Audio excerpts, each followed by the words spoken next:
Would love your take, first of all, on actually what seems to be driving this sell-off in treasuries, this rise in yields. I mean, there's plenty of plausible explanations out there. Obviously, pretty sturdy U.S. economy. You had the Bank of Japan last week getting global yields moving to the upside. Of course, the Fitch downgrade, maybe focusing attention on treasury supply out there or other, I don't know, positioning. What's your take on why we're moving here and whether this move is sustainable? Well, good afternoon, Mike. And look, I think it actually runs deeper than even that. So I think there are four things that are taking place right now. Number one, the market is starting to think about a higher for longer Fed funds and even possibly one more rate hike. The second thing is that the narrative in the market is starting to incorporate a soft landing. The third is that by incorporating that soft landing, they're reducing the risk or the probability for a hard landing. And the fourth part of this is that time is money, meaning that if you were in longer dated bonds to get the duration protection, or I should really say the hedge to your portfolio by owning longer duration bonds, what people are realizing is that that came at a very, very big cost because the yield curve was so inverted with long-term yields so much lower than front-end yields that people were paying up for that hedge. And that now they're not willing to do that as much, given that the expectations are that the Fed may stay higher for longer and that we'll have the soft landing. So I think those four things are probably more important than the recent Fitch downgrade or the Bank of Japan or anything like that. And so what does it mean from here? I mean, it suggests perhaps we're in a higher range in terms of yield for some time. You know, I know you've been making the point that, you know, we go back a long way before October when we got to like 4.3% on the 10-year, before the global financial crisis, before you were out of here. So it seems like a trend change, but where does it carry us to?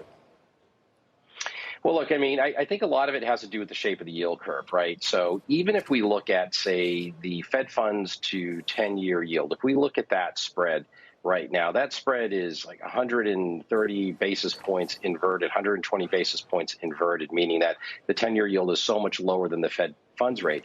Even if that went to flat, even if that went to slightly like zero, for example, you would start to have a natural rise in the long-term bond yields. And that could bring 10-year yields up towards, you know, could be 4.5%, 4.75, even 5% is not out of the question. And that would still mean that the Fed funds to 10-year spread is still inverted. That doesn't even flatten the curve. That still just keeps it negatively sloped, and it just keeps it there, but less negatively sloped than what it is right now, or less inverted than what it is right now. So is the market implicitly saying, first of all, if we got there, let's say we did get 10-year yields going back up to where Fed funds is right now, which is above 5. Could the economy handle it? Is the market suggesting that, well, if we even got there, something would break along the way and we're going to have Fed rate cuts, or something would disturb a linear move to that level? Yeah, exactly, Mike. And look, I think that's a great question. And that's why the yield curve is likely to stay inverted for a long period of time. Because the further we are in this cycle, the more likely it is that something will break and that we're eventually going to have a recession. And as yields continue to move higher, what the market's basically betting on is that it can't handle those higher yields, that we could get there, but it could create a bigger downturn. And that's why the longer term bond yields may stay lower than the Fed funds rate. But in the process, they could be higher than where they are today. Mm-hmm. And I think that's the balancing act right now that the market is trying to actually figure out, is how much lower should the 10-year yield be versus the Fed funds rate? Should it be 130 basis points lower? Should it be 50 basis points lower? Should it be, 75 basis points lower? Whatever it is, all roads start to lead towards these higher back-end yields as long as you incorporate a soft landing and a non-hard landing scenario. What does it mean to you as an investor in terms of where you see value, whether it is in fixed income, in other asset classes related to this yield regime?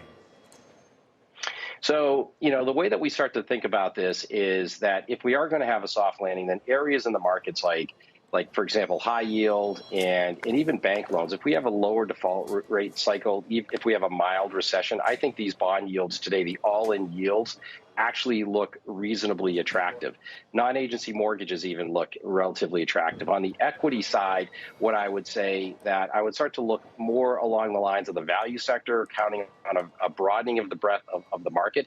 And also I would even start to consider some of the mid caps and small caps. And the reason I say that is that I think a lot of the small caps are still priced for, particularly small cap value, is still priced for a recession at this point, and a reasonably decent recession. So I would argue that these sectors in the markets are not yet priced for the mild recession scenario.